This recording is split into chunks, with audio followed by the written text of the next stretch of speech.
The afternoon settled gently over the valley, and inside the small hillside house, Nyi's voice rose like a fragile ribbon of sunshine.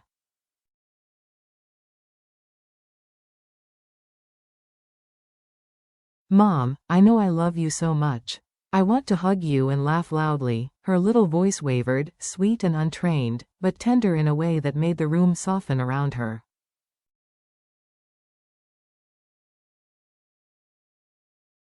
She sang with all the conviction a child could carry, her mother's golden hair, her gentle eyes, the scent she remembered, the way a lullaby could make the world feel safe.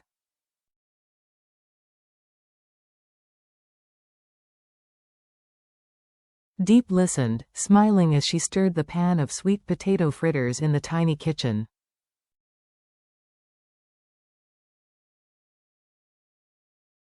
Behind her, the warm smell of batter and oil mingled with the girl's song, wrapping the small home in a nostalgia that didn't even belong to the present, something older, something aching.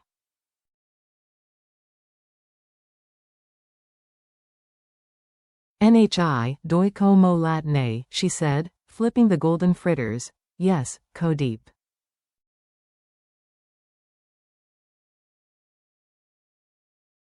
There was an innocence between them, a steady rhythm of a life built from kindness.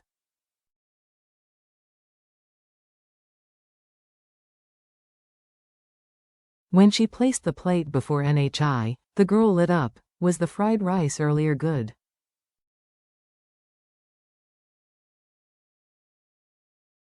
"Yes, I want you to cook it again," Deep laughed.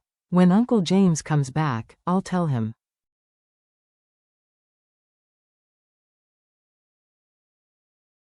At the mention of his name, Nyi's eyes sparkled.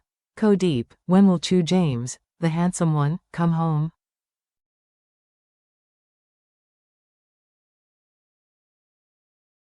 He said 1 or 2 more days. "I miss him." "You think he's handsome?" "He's the most handsome person in the world."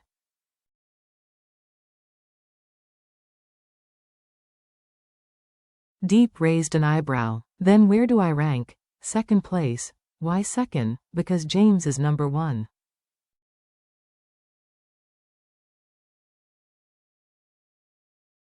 Deep laughed until her eyes watered. When asked to sing again, Nhi slid off her chair, took a serious breath, and sang her mother's lullaby once more.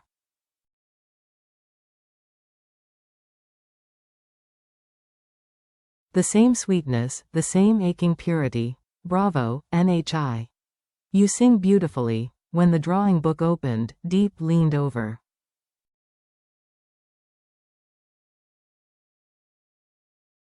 "What are you drawing?" "Our family," Nhi declared proudly. She pointed. "This is you."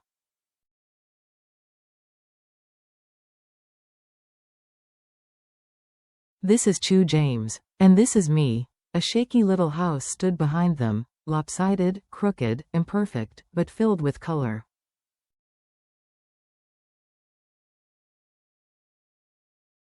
Deep's chest tightened. "So this is our home?" "Yes. All of us together." She smoothed the girl's hair, her throat thick.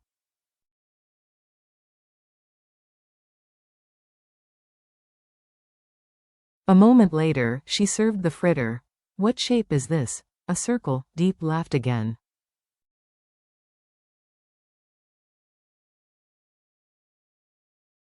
"Good girl." Outside, little Don hovered shyly, refusing to eat inside. "He's not used to us yet," Deep said quietly.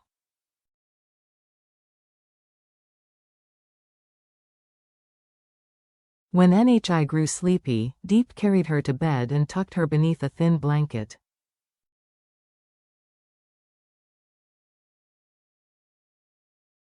Then she returned to her notebook, pages filled with numbers, expenses, and calculations.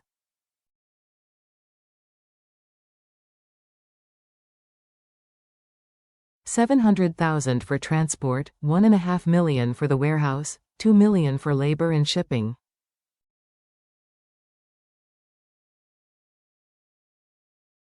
She rubbed her forehead. "If the sweet potatoes reach 2 tons, we can clear $15 million.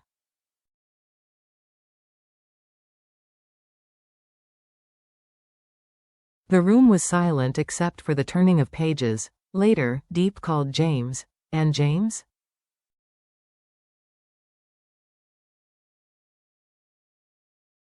She walked through the orange grove he had purchased, bright fruit hanging heavy on tired branches.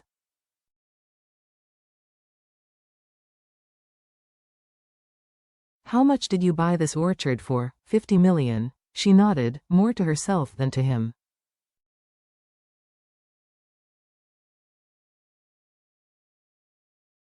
There are many fruits this season. I'm thinking of taking some down to the big fruit shop in town to check the pricing.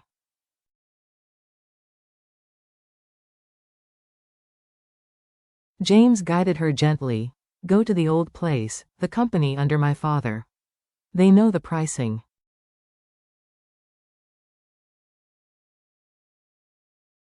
Check quality too. Anne, when are you coming home? 1 or 2 days more. She hesitated.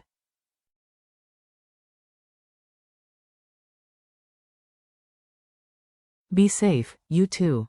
The road is rough. The call ended, and Deep touched the oranges with careful fingers.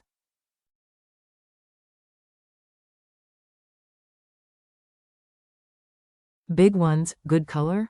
Let's take a small batch first. She harvested slowly, tree by tree, choosing evenly ripened fruit.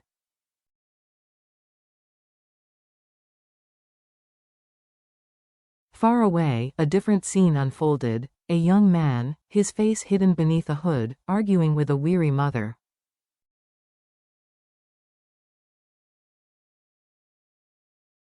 No, me. I'm not doing that anymore. Take this money for medicine, he begged.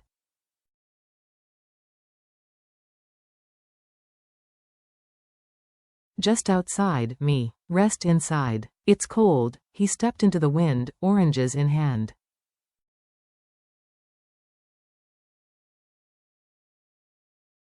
A desperate beginning to a desperate errand. At the fruit shop, Deep placed her basket down.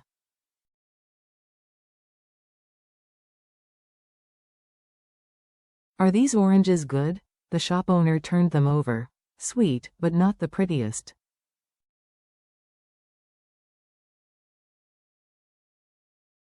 Still, 8,000 per kilo. Deep nodded. The spots don't matter? No. The taste is what counts.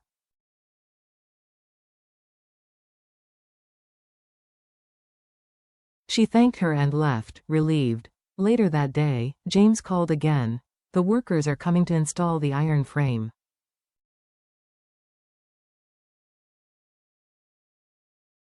Can you check on them? Pay the remaining deposit if needed. I'll handle it. You're doing well, Deep.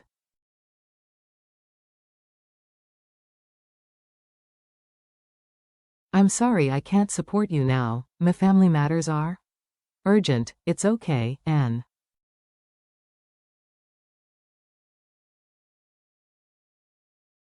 Handle your family first. He hung up. Moments later, an unfamiliar man appeared at her door.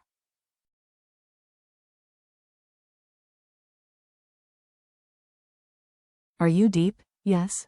Who are you? I'm a friend of James. She frowned. His face was familiar, but distant.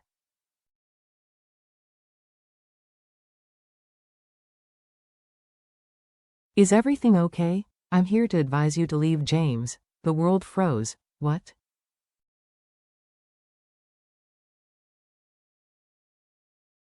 You and James, it is impossible. His father paid criminals a large sum to harm you.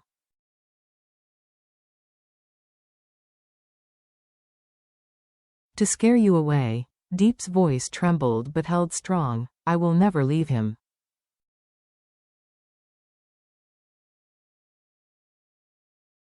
We love each other. The man's eyes were cold. Love? Love is a joke. Only money keeps people alive.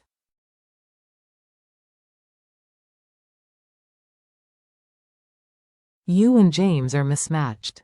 You're holding on to something that will only break.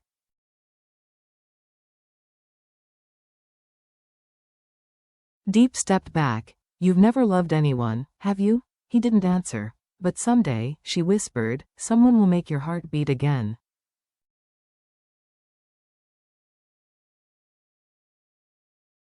And you'll understand why I won't leave James, no matter what. He looked away, shaken despite himself.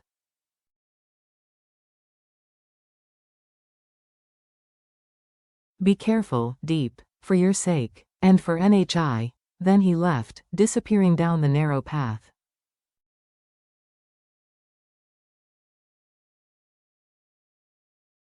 At the rented warehouse, the older landlord greeted her warmly. She examined the iron frame construction.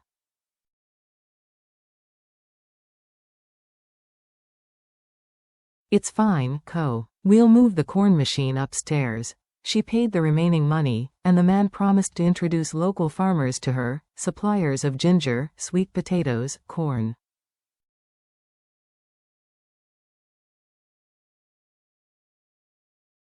Anything they have, they'll bring to you. Deep bowed gratefully. As she walked home, the stranger's final words echoed.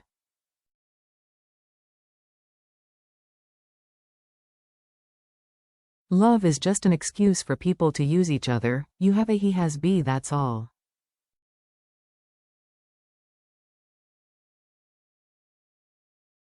But she breathed out slowly, touching the fruit in her basket. No, she whispered.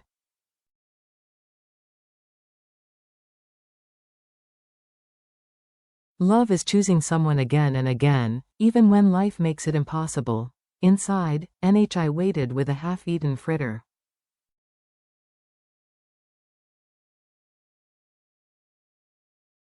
Taste this. Deep sank down beside her, exhaustion fading into a small, warm smile.